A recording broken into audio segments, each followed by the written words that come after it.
మన రక్షకుడైన యేసుక్రీస్తు నామములో అందరికీ వందనాలండి. ఈరోజు దేవుని మాటలు యెషయా గ్రంథము 3వ అధ్యాయము 10వ వచనము. మీకు మేలు కలుగునని నీతిమంతులతో చెప్పుము, వారు తమ క్రియల ఫలము అనుభవింతురు. ప్రియమైన దేవుని బిడ్డలారా, యేసు రక్తంలో నీవు కడగబడ్డావా? అయితే నీవు నీతిమంతుడవు. అయితే దేవుడు నీతోనే మాట్లాడుతున్నాడు.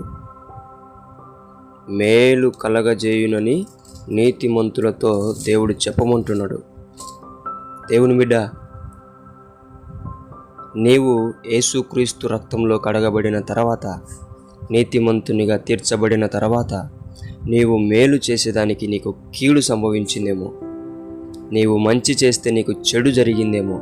కానీ నా దేవుడు ఈరోజు నీతో చెప్తున్న మాట, ఇన్ని రోజులు నీకు కీడు సంభవించిండొచ్చు, ఇన్ని రోజు నీకు చెడు జరిగిండొచ్చు, ఇన్ని రోజు నీకు నష్టం కలిగిండొచ్చు, ఇన్ని రోజులు నీకు మాటలు వచ్చిండొచ్చు. కానీ నా దేవుడు నీతో చెప్తున్న మాట, మేలు నీ జీవితంలో కలగజేయబోతున్నాడు. నీవు యేసు నమ్మి ఆయన రక్తంలో కడగబడిన తర్వాత, నీతిమంతునిగా తీర్చబడిన తర్వాత, నీవు ఎలాంటి క్రియలు చేశావో దానికి దేవుడు ప్రతిఫలం ఇవ్వబోతున్నాడు. ఆనందించు, సంతోషించు, దేవుని స్తుతించు. దేవునికే మహిమ కలుగునుగాక.